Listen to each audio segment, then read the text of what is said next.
17 मई साल 1498 ईस्वी को वर्तमान केरल राज्य के कालीकट तट पर समुद्र के रास्ते कुछ नाविकों ने कदम रखा, जिसके बाद मानो हमारे देश भारत की तकदीर ही बदल गई और इसकी कहानी कुछ अलग ढंग से ही लिखी जाने लगी। दोस्तों, ये वो दिन था जब यूरोपियन समुद्री नाविक एवं खोजकर्ता वास्को डी गामा ने भारत की खोज की थी। अब बहुत से लोग सोच रहे होंगे कि भारत का इतिहास तो हजारों साल पुराना है।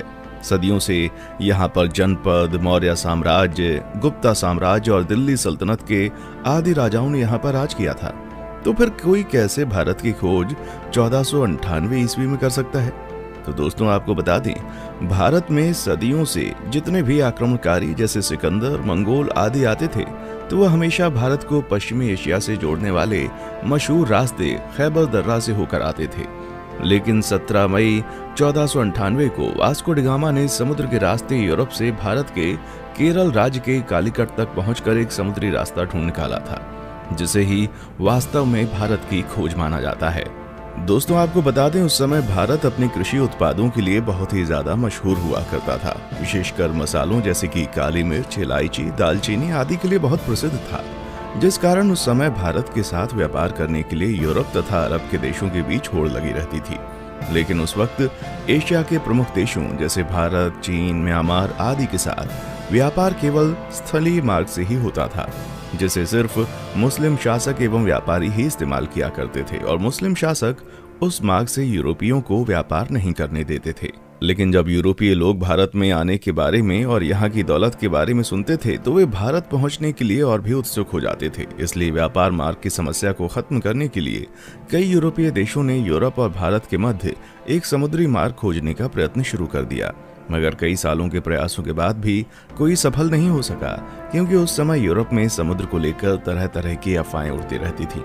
जैसे कि कई लोगों का मानना था, अगर समुद्र में नाव को बहुत दूर तक ले गए तो नाव समुद्र के अंतिम छोर पर जाकर गिर जाएगी। इसलिए कुछ नाविक समुद्र में बहुत लंबा सफर नहीं करते थे। लेकिन फिर 1960 के दशक में पुर्तगाल के शहर सीन्स में जन्मे वास्को डी गामा ने भारत का समुद्री मार्ग ढूंढकर यूरोप के सामने व्यापार का एक नया दौर शुरू कर दिया और हमेशा के लिए इतिहास के पन्नों में अपना नाम दर्ज करा लिया। कैसे शुरू हुआ था भारत को खोजने का सफर? दोस्तों, वास्को डी गामा का जन्म 1960 के दशक के आसपास ही पुर्तगाल के सिंस में हुआ था। उनके पिता एस्टेवा भी एक अच्छे नाविक एवं समुद्री खोजकर्ता थे। वास्को डी गामा का सारा बचपन अपने पिता के साथ एक नाविक और यात्रा के माहौल में बीता था। फिर सन 1480 में वास्को डी गामा ने अपने पिता का अनुसरण करते हुए पुर्तगाली नौसेना में वो शामिल हुए। यहीं पर उन्होंने नौचालन का एक एडवांस तरीका और लंबी समुद्री यात्रा करना सीखा। फिर उस समय पुर्तगाल के राजा हेनरी, जिन्हें हेनरी द नेविगेटर के नाम से भी जाना जाता था, उन्होंने उत्तर और पश्चिम अफ्रीका में कई सफल समुद्री यात्राओं तथा खोजों को आर्थिक सहायता एवं संरक्षण प्रदान किया था, जिस वजह से बहुत से नाविक नए नए द्वीपों को ढूंढने की कोशिश किया करते थे। इसी के चलते 1487 में पुर्तगाल के ही एक प्रसिद्ध खोजकर्ता बार्टोलुम डायस ने अफ्रीका के दक्षिणी सिरे तक यात्रा करके ये पता लगा लिया था कि हिंद महासागर और अटलांटिक महासागर एक दूसरे से जुड़े हुए हैं। जिसके बाद डी गामा, जो समुद्री यात्राओं एवं खोजबीन में गहरी दिलचस्पी रखता था, वो जानता था कि यदि हिंद और अटलांटिक महासागर अफ्रीकी भूमि के अंत में जुड़ते हैं तो वो अफ्रीका से दूर दक्षिणी कोने पर मौजूद केप ऑफ गुड होप के माध्यम से भारत तक पहुंचने का मार्ग खोज सकता है। जिसके बाद 8 जुलाई 1497 को वास्को डी गामा ने 4 जहाजों और 170 आदमियों के दल के साथ पुर्तगाल के लिस्बन शहर से अपनी यात्रा शुरू की। वो खुद 200 टन वजनी सेंट गैब्रियल नामक जहाज में सवार हुआ और अपने छोटे भाई पाउलो को सेंट राफेल नामक जहाज का नेतृत्व सौंप दिया। फिर कुछ दिनों के बाद उनका जहाजी बेड़ा इस समय के मोरक्को देश के निकट स्थित कैनरी द्वीप से गुजरते हुए केप वर्दे द्वीप समूह पहुंचा और वहीं 3 अगस्त तक रुका रहा। आपको बता दें, वे लोग जहाज पर अपने साथ पत्थरों के स्तंभ लेकर आया करते थे, जिसे वे लोग अपने मार्ग को चिन्हित करने के लिए विभिन्न महत्वपूर्ण पड़ावों पर स्थापित कर दिया करते थे, जिससे कि उन्हें वापसी का रास्ता मालूम हो सके। वास्को डी गामा ने गिनी की खाड़ी की तेज समुद्री धाराओं से बचने के लिए अटलांटिक महासागर में एक लंबा चक्का लगाया और फिर केप ऑफ गुड होप के दौरे के लिए पूर्व की ओर एक मोड़ ले लिया। ये भारत की खोज में उनकी पहली प्रमुख सफलता थी। फिर 7 नवंबर को उनका बेड़ा आज के दक्षिण अफ्रीका में स्थित सेंट हेलेना बे में पहुंचा। उस समय सेंट हेलेना बे का मौसम बहुत खराब था। वहां बहुत तेज हवा और समुद्री लहरें चल रही थीं, जिस वजह से वास्को डी गामा का दल अगले 22 नवंबर तक आगे नहीं बढ़ सकता था। लेकिन फिर भी कुछ दिनों बाद मौसम अच्छा होने पर उन्होंने यात्रा करना शुरू कर दिया और वे केप ऑफ गुड होप पहुंच गए, जहां पहुंचकर उन्होंने इस जगह का अच्छे से दौरा किया। दोस्तों, आपको बता दें, जब Vasco da Gama Cape of Good Hope नामक स्थान पर पहुंचे तो तभी उन्होंने महसूस किया कि उसका भारत तक मार्ग खोजने का सपना हकीकत में तब्दील हो सकता है। और फिर मार्ग को चिन्हित करने के लिए पहले की भांति वहां एक पत्थर का स्तंभ स्थापित किया और फिर आगे की यात्रा की तैयारी करने लगे। केप ऑफ गुड होप के आगे की यात्रा उन्होंने 8 दिसंबर को शुरू की थी और क्रिसमस आने तक वे दक्षिण अफ्रीका के नटाल तट पर पहुंच गए। अलग अलग नदियों को भीतर और बाहर से पार करते हुए डी गामा का बेड़ा धीरे धीरे मोजाम्बिक की ओर पहुंचना शुरू हुआ। इस बीच वे लगभग 1 महीने तक कहीं पर रुके और जहाजों की मरम्मती का काम किया। फिर 2 मार्च 1498 को डी गामा का बेड़ा मोजाम्बिक द्वीप पर पहुंच गया। जब डी गामा अपने दल के साथ मोजाम्बिक की धरती पर उतरा और वहां के निवासियों से मिला तो उन्हें लगा कि ये पुर्तगाली जहाजी भी उन्हीं की तरह मुसलमान है, इसलिए उन लोगों ने उनकी खूब मदद की। डी गामा का मोजाम्बिक में पड़ाव डालना काफी उपयोगी सिद्ध हुआ। वहां उसे समुद्र के किनारे बंदरगाह पर सोने, चांदी तथा मसालों से भरे हुए 4-5 जहाज दिखाई दिए।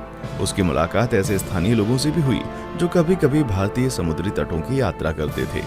इससे वास्को डी गामा को पूरा विश्वास हो गया कि वो उचित दिशा की ओर आगे बढ़ रहा था। उसे उस दिशा को समझने में भी मदद मिली जिधर अब उसे आगे बढ़ना था।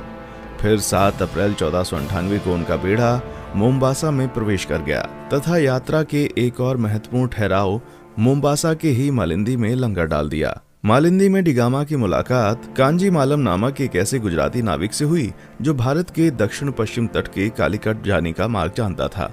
उस गुजराती नाविक के महत्व को देखते हुए डी गामा ने उसे भी मार्गदर्शक के रूप में अपने बेड़े में ले लिया और फिर अगले 20 दिन तक लगातार हिंद महासागर में चलने के बाद डी गामा को धीरे धीरे भारत के घाट और पहाड़ दिखने लगे। फिर 17 मई 1498 को वो भारत के दक्षिण पश्चिम में स्थित कालीकट के बंदरगाह पर जा पहुंचा। कालीकट में स्थानीय राजनयिकों द्वारा वास्को डी गामा का काफी अच्छी तरह से स्वागत किया गया। वो यहाँ लगभग अगले 3 महीने तक रहा और भारत के बारे में बहुत सारी महत्वपूर्ण जानकारियां इकट्ठा करता रहा। दोस्तों, वास्को डी गामा के भारत आने और उसके कालीकट में उतरने के बाद भी कई ऐसी घटनाएं हुई जिसके बारे में अभी भी लोगों में सहमति नहीं हो पाई है, लेकिन हम अपने किसी और वीडियो में उसके भारतीयों के साथ किए गए जुल्म और अत्याचार पर अलग से वीडियो बनाएंगे। इस वीडियो में हम सिर्फ उसकी यात्रा पर वीडियो बना रहे हैं। दोस्तों, यहाँ 3 महीने रहने के बाद वास्को डी गामा 2 साल से अधिक समय की यात्रा करते हुए 18 सितंबर को पुनः लिस्बन लौट आया। इस दौरान उसने लगभग 38,600 किलोमीटर की यात्रा की थी। और दोस्तों, आपको बता दें कि इस लंबी साहसिक यात्रा में उसके कुल 170 साथी थे, जिसमें से 116 की यात्रा के दौरान मृत्यु हो गई थी।